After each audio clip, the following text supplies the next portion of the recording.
Les expériences d'Olga Borisovna Lepechinskaya. Les incroyables propriétés des bains de bicarbonate de soude. Le principal objectif des scientifiques soviétiques n'était pas seulement de prévenir le vieillissement, mais également de trouver un moyen de le traiter, même lorsqu'il s'était déjà manifesté. C'est dans cet esprit qu'Olga Lepechinskaya, biologiste soviétique, consacra ses recherches au mécanisme du vieillissement et aux moyens de le ralentir.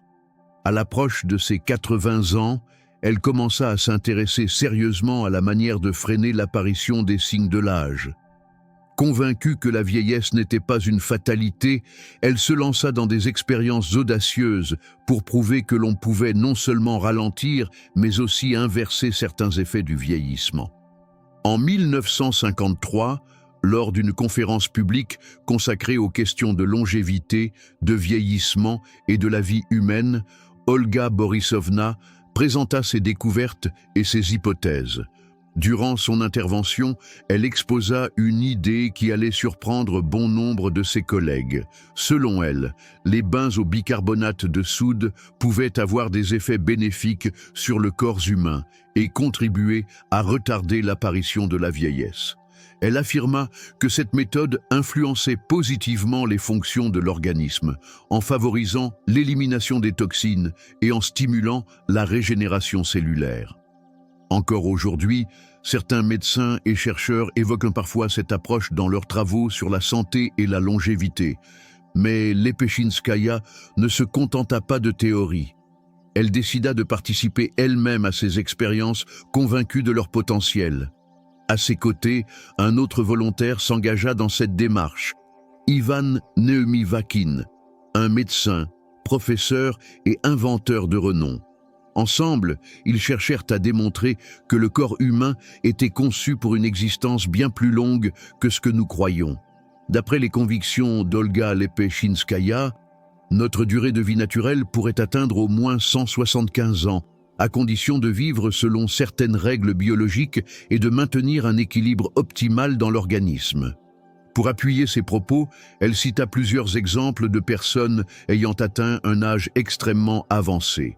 Elle parla notamment de Bondar Vassili Tishkine, un homme dont la longévité aurait atteint 145 ans, ainsi que de Mahmoud Eyvazov, originaire d'Azerbaïdjan, qui serait décédé à l'âge impressionnant de 152 ans. Ces cas, bien que rares, illustreraient selon elle les véritables capacités du corps humain lorsqu'il est bien entretenu et débarrassé des éléments nuisibles. Elle souligna également l'importance d'une hygiène de vie spécifique, d'un environnement sain et d'un état d'esprit positif. Lors de cette même conférence, Olga raconta également d'autres histoires étonnantes sur des individus ayant vécu très longtemps. L'une des plus frappantes fut celle rapportée par le cardinal d'Armagnac. Il raconta qu'un jour, en se promenant, il rencontra un vieil homme en larmes. En lui demandant la raison de sa tristesse, celui-ci lui répondit qu'il avait été irrespectueux envers son grand-père et que son propre père l'avait frappé pour cela. Intrigué, le cardinal rendit visite à cette famille. Ce qu'il découvrit le laissa sans voix. L'homme qui avait corrigé son fils avait déjà 113 ans. Et le grand-père offensé, toujours en vie, avait 143 ans. Ce récit marquant, aussi incroyable soit-il, servait pour Lepechinskaya à illustrer la possibilité d'une longévité intergénérationnelle réelle. La biologiste Lepechinskaya croyait que la clé pour comprendre pourquoi certaines personnes vivent longtemps et d'autres non, résidait dans les processus qui se déroulent dans le corps humain, au niveau des organes, des vaisseaux, des cellules et du métabolisme. Olga Borisovna a présenté les résultats qu'elle avait obtenus au cours de ses recherches scientifiques. Selon elle, il était possible d'identifier une série de caractéristiques qui sous-tendent les changements liés à l'âge dans le corps humain. Elle a souligné que, dans un corps vieillissant, des particules de protéines de plus en plus grandes se formaient. Les parois cellulaires devenaient également beaucoup plus épaisses, ce qui provoquait un ralentissement des processus métaboliques dans l'organisme. Au cours de ses recherches et expérimentations, la biologiste soviétique a trouvé un moyen d'accélérer le métabolisme d'un organisme vieillissant. Elle a commencé à expérimenter avec des graines de betterave qu'elle plongeait dans une solution de bicarbonate de sodium un jour avant de les planter. Le résultat fut une récolte de betteraves cultivée dans ces conditions qui dépassa la récolte témoin cultivée sans bicarbonate de soude de 40%. Par la suite, Olga Lepechinskaya a mené une série d'expériences pour étudier comment le bicarbonate de sodium influençait les processus métaboliques. Pour ce faire, elle immergeait des têtards vivants dans cette solution. Une partie d'entre eux était placée dans de l'eau normale, prélevée dans un étang. Dans l'eau ordinaire, les têtards se comportaient comme à l'habitude. Mais il a été observé que les têtards dans l'eau avec du bicarbonate se déplaçaient plus vite.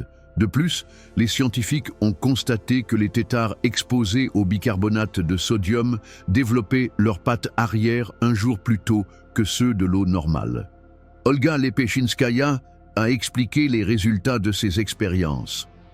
Selon elle, après avoir été dans la solution de bicarbonate de sodium, la tête des têtards avait grossi, ce qui a accéléré la vitesse des processus biologiques clés dans leurs activités vitales.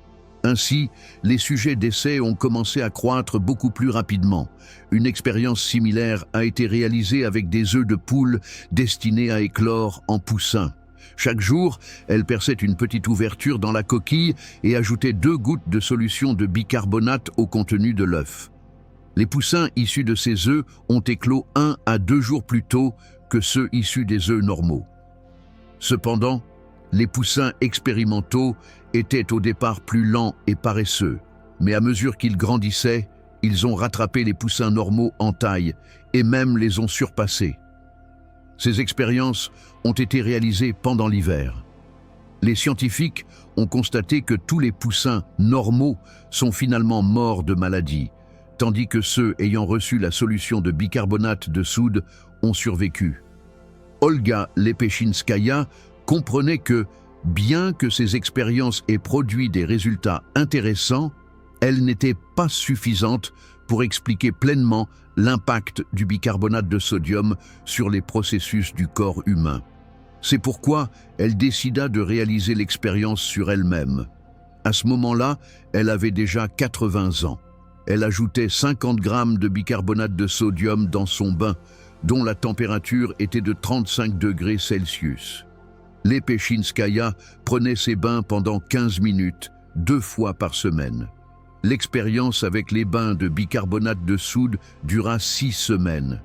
Après cette période, la biologiste constata qu'elle avait perdu du poids et qu'elle ne ressentait plus la fatigue dans ses muscles.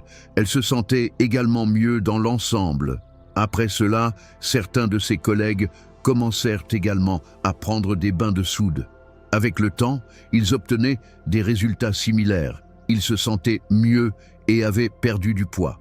Il a aussi été découvert que le bicarbonate de sodium non seulement améliore le métabolisme dans le corps humain, mais qu'il pourrait également être utilisé comme médicament pour certaines maladies. Et si je te disais qu'il existe aujourd'hui une méthode pour relancer ton métabolisme, rajeunir ton corps et te sentir plus léger, comme si tu faisais remonter le temps, ça t'intéresserait de l'essayer?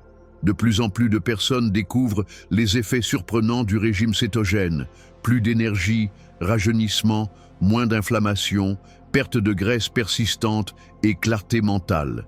Dans la description, je laisse un lien vers une vidéo où tu découvriras les bienfaits prouvés du régime keto et comment tu peux commencer avec un plan personnalisé en fonction de ton âge, de ton poids et de ton mode de vie.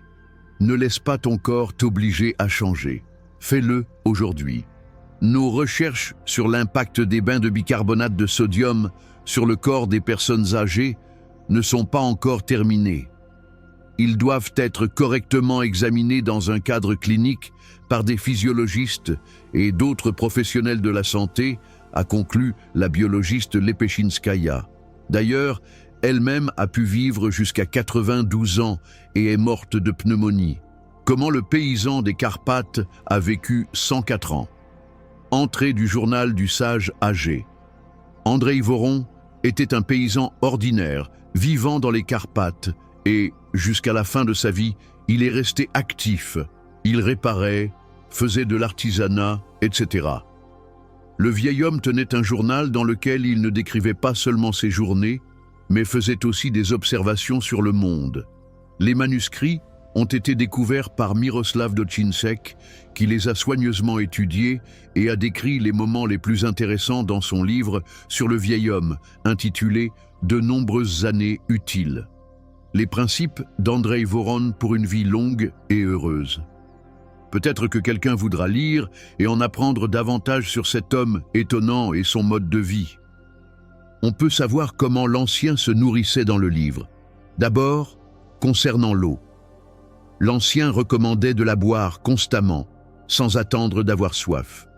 Cependant, il préférait boire de l'eau de puits simple plutôt que de l'eau embouteillée. Il disait que les boissons sucrées nuisent au foie et les boissons salées au vaisseau sanguin. Pour avoir l'esprit clair et un corps léger, ce vieil homme de 104 ans consommait de l'eau avec du miel à jeun. Et il donnait un avertissement. Il considérait le pain de farine de blé, le sucre et le sel comme les 3 ennemis des hommes. Il était convaincu que la terre contenait déjà suffisamment de sel. Personne n'avait besoin d'en consommer davantage. Andreï Voron recommandait à tous de consommer des légumes pleins d'énergie solaire. À son avis, ils devraient être sur la table tous les jours. L'Ancien considérait la betterave comme le meilleur aliment. Selon lui, c'est le produit le plus utile de notre planète.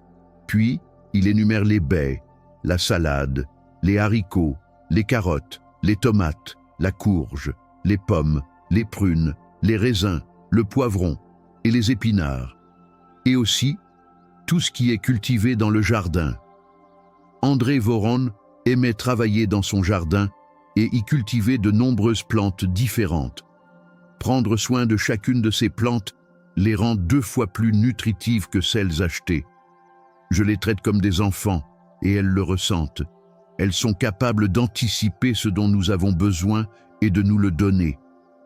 Il lavait soigneusement les légumes qu'il avait récoltés et les plaçait dans un fût d'eau. C'est dans ce fût que les légumes fermentaient et mûrissaient, acquérant des propriétés régénératrices dont l'Ancien faisait aussi mention dans ses journaux. Les baies et les fruits, après un séchage minutieux, étaient stockés dans le grenier.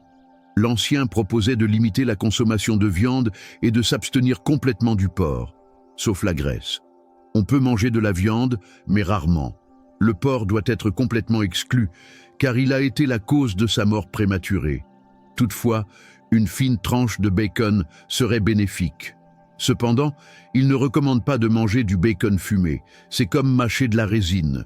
Les frites, les marinades, les conserves, les saucisses et les sucreries, l'Ancien les considérait comme des aliments nuisibles.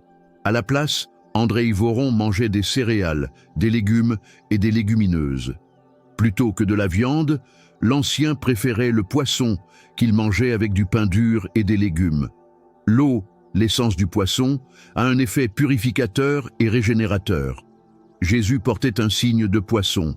L'Ancien, nourri d'un seul repas, conseillait à tous de suivre son exemple. Et il y a des oignons, des noix, du sarrasin, de l'ail, toutes sortes de groseilles, des citrons et toute baie qui mûrit dans le jardin. Il soulignait aussi que la carotte aide à récupérer de l'énergie. Il conseillait vivement de manger au moins une tasse de baie chaque jour. L'Ancien considérait le jeûne religieux comme une grande bénédiction. Il écrivait qu'avec de longs jeûnes, il se sentait plusieurs années plus jeune. Cependant, le corbeau ressentait de la joie dans son cœur, comme celle que ressentent les jeunes garçons. Et le poids des os dans son corps pendant le jeûne semblait beaucoup plus léger, pas comme d'habitude. L'Ancien disait qu'il se sentait comme un oiseau. Andreï Voron conseillait de ne pas trop manger, ne pas boire de l'eau pendant les repas, ni boire avant de commencer à manger. Et après le dernier repas de la journée, il conseillait de marcher à l'air libre pendant 1 heure. Voici ce qu'il reste de son héritage. Apprends à voir la vie partout autour de toi. Réjouis-toi du ciel, de la terre, des animaux, des oiseaux, des arbres et de l'herbe. Regarde le monde autour de toi avec un regard pacifique et écoute cette sensation avec ton cœur. Et alors, tu découvriras la sagesse, qui n'est dans aucun livre, et dans cette sagesse, tu te trouveras toi-même, rajeuni et calme. Bois uniquement de l'eau propre et normale. Bois-la toujours avant de sentir ta gorge sèche. C'est le principal remède contre de nombreuses maladies. Où que la vie me mène, j'ai toujours cherché une source d'eau, un ruisseau ou un puits. Ne bois pas de boissons sucrées, c'est-à-dire des sodas, ni d'eau salée, c'est-à-dire de l'eau minérale ou de l'eau embouteillée. La première nuit le foie, la seconde peut obstruer les vaisseaux sanguins avec le temps. Si tu en as envie, tu peux manger de la viande, mais pas fréquemment. Évite la viande de porc. Elle a apporté la mort à de nombreuses personnes. Mais une tranche fine de bacon peut être bénéfique, mais seulement si le bacon n'est pas fumé. Le porridge est très bénéfique pour la santé. Il me rajeunit à chaque fois, remplissant mon cœur de joie. Et mes pinceaux avec la légèreté d'un oiseau. C'est très bon pour la santé. Chaque jour, le soleil se lève à l'horizon, puis se couche. La nature le fait pour toi. Le travail commence avec l'aube. Si tu en fais une habitude, tu seras plus sain de corps et d'esprit. Le cerveau se rétablit et s'éclaire pendant le sommeil nocturne. Les soldats et les moines novices respectent l'horaire du jour, et cela leur donne l'énergie vitale pour servir. Si cet héritage résonne en toi, souviens-toi que la vraie sagesse réside dans les petites actions quotidiennes. Nourris ton corps avec ce que la terre donne, et ton âme avec la paix et la gratitude. Et si tu veux découvrir un régime naturel que beaucoup considèrent comme un cadeau pour la santé et la longévité, je te laisse le lien dans la description. Clique et découvre-le. Peut-être qu'il fera aussi partie de ton chemin vers une vie plus épanouie.